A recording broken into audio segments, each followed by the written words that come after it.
Een vrouw sprak me aan in het café. Ze zag, dat moet me het van mijn haar beste gaan. Dat ze zingt over mijn streek, dat is aardig en leuk. Maar hier woonst u, daar bist ze op bezoek. En wat ze daar zag, dat ging me niet uit de kop.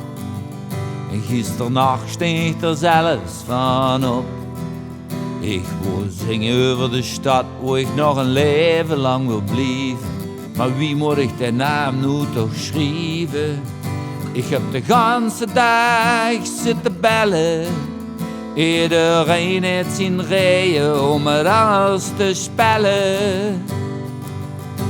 Remuin of remuin, maakt het gaat uit wat ze tegen dich zeggen. Zo'n stad waar roeren maar samen gaan. Ik fietste over herten, ool en meer en mijn achter had hem over die Nubrug.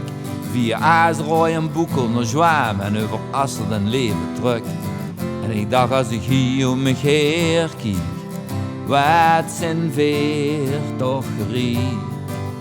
Voor hebben 2 theaters en een eigen ziekenhuis. En daar zit de ganse stad vol met Pruisen, daarna vul ik me toe. De harmonieën van fanfares en braasband en een symfonieorkest. Heel veel koren en zeg zelf, wat een burgemeesteres. Laat ze zich maar streven, wie ze de naam moet spellen. Weet ze wat? Ze kunnen me allemaal nog meer vertellen. Remuin of remuin, maakt niks uit wat ze tegen dich zeggen. Zo'n stad waar roer en maas samen gaan. Ze mogen mij in die grond ooit te rusten leggen. Fijn om te bedenken dat de sfeer er nimmer zijn. Doe nog altijd iets als staan. Hey, de naaie katstem maakte zijn woordenboek met bezee. Daar schreef gewoon remuin of remuin, het kent allebei.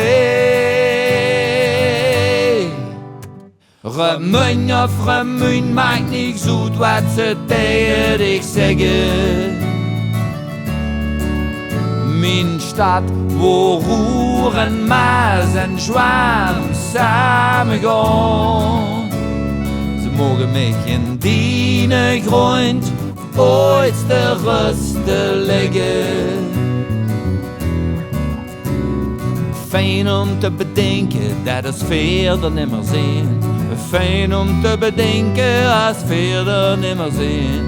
Doe nog altijd iets als staan.